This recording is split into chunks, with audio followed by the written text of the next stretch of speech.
khi mình chia tay, em nói với anh rằng em sẽ quên anh nhanh thôi người ơi, suốt kiếp không quay lại.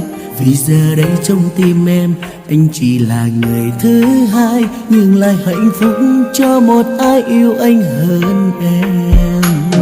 Tình yêu không như trò chơi, không như giấc mơ hồng, trả giá cho những bước đi lầm lỡ, những tháng ngày cay đắng.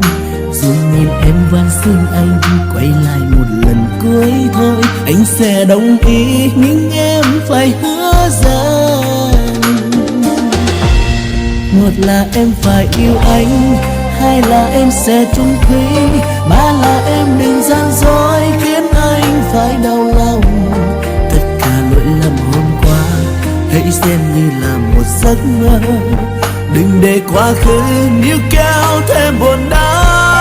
Hãy để nụ cười của em thay đổi thế giới trong anh cần tìm lại cảm giác yêu thương như ngày xưa. Hay là cho dù trong anh yêu thương mãi không rời, đừng để ai khác cướp đi tình yêu của anh.